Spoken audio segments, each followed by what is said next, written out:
श्री राम नवमी आने वाली है। एक तरफ उल्लास है, रामलला के जन्म को धूमधाम से मनाने की तैयारियां चल रही हैं, तो दूसरी ओर राम और रामायण को कोरी कल्पना सिद्ध करने के षड्यंत्र रचे जा रहे हैं। कोई रामचरितमानस फाड़ रहा है, कोई रावण को बड़ा और राम को छोटा बता रहा है। तो मैं और आप क्या करें? असहाय खड़े तमाशा देखते रहें? हमारे राम ने ऐसी कायरता तो हमें नहीं सिखाई थी। हम इस षड्यंत्र का जवाब देंगे, लेकिन असभ्यता के पत्थर बरसाकर नहीं, तर्क के ब्रह्मास्त्र चलाकर। मैं कभी आपसे वीडियो शेयर करने की विनती नहीं करता, क्योंकि मुझे आपकी सोच और समझ पर अटल विश्वास है। मैं जानता हूं जो आपको ठीक लगेगा आप उसे आगे पहुंचा ही देंगे।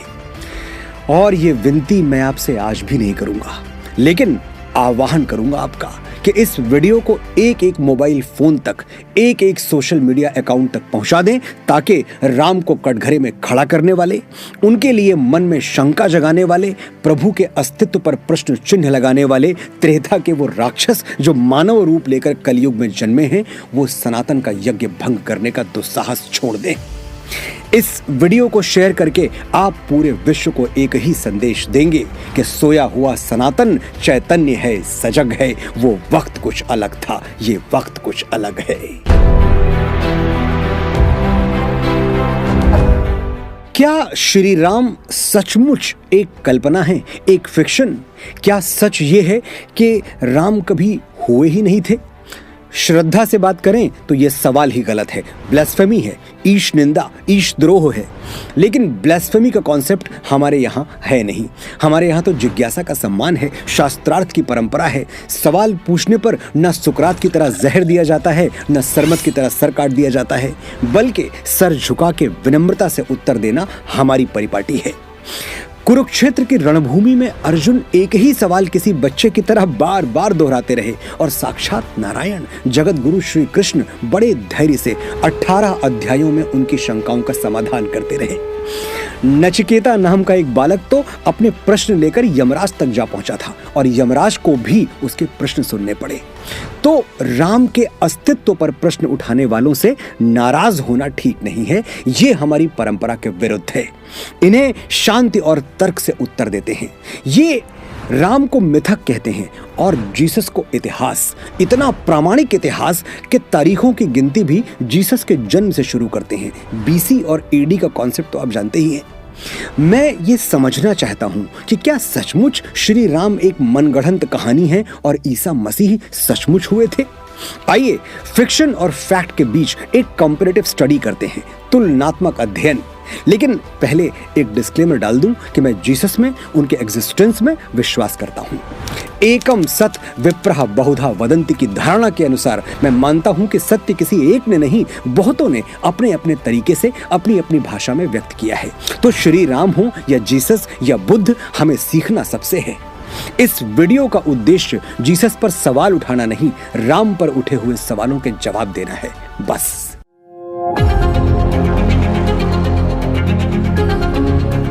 श्री राम की कथा महर्षि वाल्मीकि ने लिखी, और क्राइस्ट की सारी प्रामाणिकता मैथ्यू, मार्क, ल्यूक और जॉन के संदर्भों पर टिकी हुई है। जन्म से शुरू करते हैं।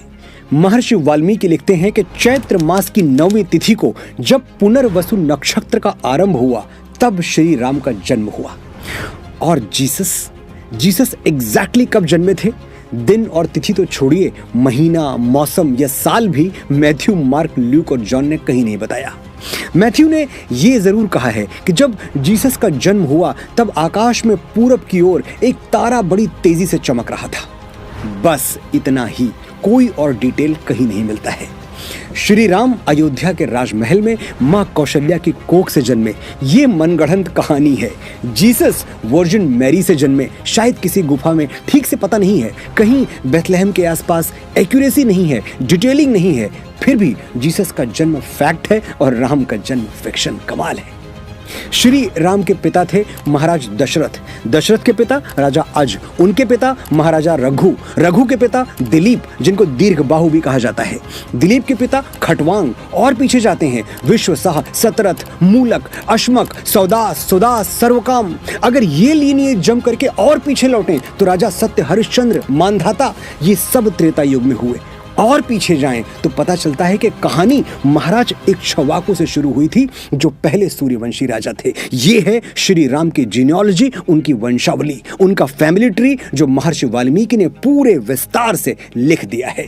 लेकिन ये सब तो झूठ है। सच क्या है? सच है जीसस की वंशावली। पर कौन सी वाली? मैंने तो जीसस की 2 अलग अलग वंशावलियां पढ़ी हैं। मैथ्यू कहते हैं अब्राहम से जीसस तक कुल 41 पीढ़ियां हुई हैं, 41। ल्यूक कहते हैं गॉड से जीसस तक 59 जनरेशंस हुई हैं। लेकिन ये समझ में नहीं आता कि एक बढ़ई, एक कारपेंटर की वंशावली कौन रिकॉर्ड कर रहा था। इक्ष्वाकु तो राजा थे। राजाओं का फैमिली ट्री मेंटेन रखना तो भारत में ही नहीं, दुनिया के हर कोने में एक परंपरा है, एक रिवाज है, एक ट्रेडिशन है।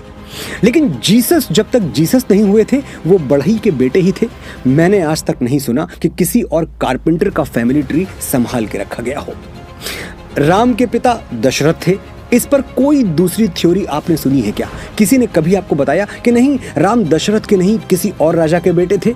यहां संशय की कोई जगह नहीं है। लेकिन जीसस के फादर कौन थे, इस पर मैथ्यू और ल्यूक दोनों में मतभेद है। एक के हिसाब से जीसस के पिता जोसेफ जैकब के बेटे थे और दूसरे के अनुसार जोसेफ हीली के बेटे थे। एक तरफ इतनी डिटेलिंग, दूसरी तरफ इतना कंफ्यूजन, फिर भी दुनिया के कई इंटेलेक्चुअल्स जीसस को हिस्ट्री मानते हैं और राम को मिथ। मैं खुद जीसस को हिस्ट्री मानता हूँ। बड़ा सम्मान है मेरे मन में उनके लिए और उन्होंने मानवता के लिए जो किया उसके लिए भी। ये वीडियो मैंने सिर्फ इसलिए बनाया कि जितने एविडेंसेस की बुनियाद पर जीसस को सच माना जाता है उससे कहीं ज्यादा एविडेंसेस तो श्री राम के पक्ष में हैं। फिर राम के अस्तित्व पर प्रश्न चिन्ह क्यों?